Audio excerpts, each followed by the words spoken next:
When I began to write, The Country Girls, of course, is set in that place. And it's steeped in the emotions and the feelings and the soda bread and everything else of that place. Even if it's never been banned, even if it hadn't been banned at all, she just didn't like it because she confused openness with betrayal. She thought I had humiliated them. And she never tackled me too much, although I was very aware of it. I still went home, but I got more reluctant to go home. I'd like to just point out, my mum never sought to impose either a nationality or religion. You know, it was like, you decide. My grandmother was not quite like that, and she was a very devout Catholic, very. We would go on Sundays. We wouldn't go the twice a day that she went. No. And I would say, don't go up to the front seat. We have to be back a few seats to see when people are standing up and getting down, because they were leaping up. Yes. And then eventually, in her older years, my mother mellowed. And so long as I went to Mass with her, part of it was to do with neighbours as well as much as with God or Christianity, she would say, we let them sleep in, aren't they princes? She did like them very much. And she allowed them not to go to Mass, even while fearing that their souls were lost. Edna, your idea of a night out? A night out, a perfect night out. Yes, it would be to go out with the man I love, who was quite generous and bought some champagne and didn't say, oh, it costs $1.80 a glass, and above all, didn't tell me how much he loved his wife. That would be awesome.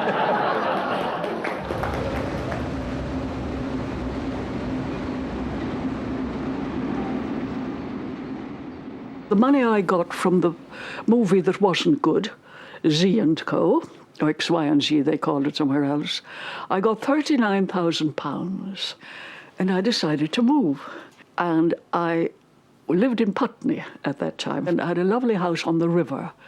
But after Carlo and Sasha went away to school, I felt very cut off. In short, I wanted to move to Chelsea, not because it was so fashionable, but because they're so full of life. And we drove around, and I came to this house in Carlisle Square, and I said, this is the house I want.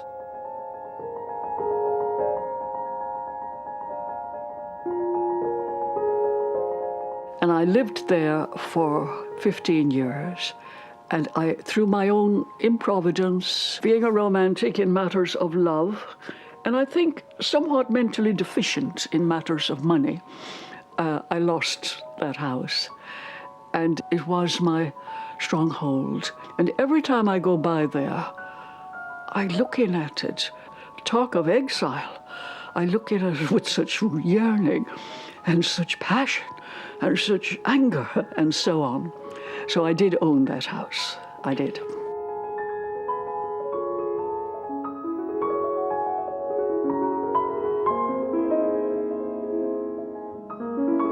It takes one at least 2 years, but it's usually 4, to write a book. During that long, and for the most part, anxious stretch, there's no income. Unless you win a prize, which I haven't been all that lucky at winning. I did get one lately, but they haven't been showering in. I need money, and I love to have my hair done, and I love a nice drink, and I love some of the things that money brings. Of course I do. Unfortunately, my thinking isn't directed in that way. And the only things I can write are the stories that don't really have Hollywood written on them. Oh, thank you very much. This looks peculiar. Let's see what... Moscow. What can be coming from Moscow? But there's always this lovely thing. It's a fairy tale moment. I often say to Nadia, when we turn on those old emails or those new emails, say, you never know, this might be an offer, a movie, a prize, a play. But in terms of just the everyday realities, it is hard. But then I say to myself, okay, you chose this life. Now you make what you can of it, because grumbling is no good.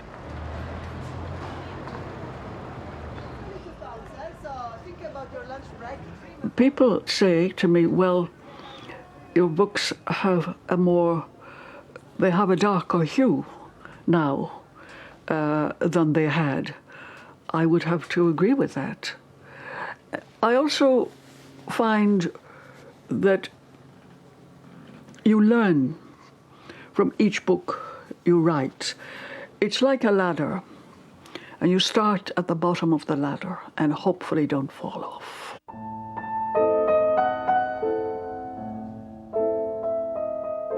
In the Killaloe and Scariff areas are following up a number of reported sightings of Miss Riney.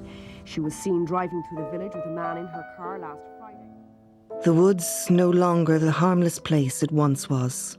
Marked now as a human can be, marked by its violation, its wood memory, the habitation of their frightful pilgrimage, their hapless cries, 3 bodies soon to be wrapped in plastic and brought down to the waiting hearses.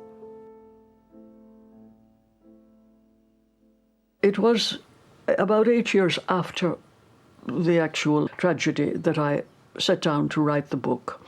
But I went back and back and back to that forest and imbibed what it would be on a warm day, carrying a child with a gun to your head. I mean, it's Calvary. It is the story of Calvary.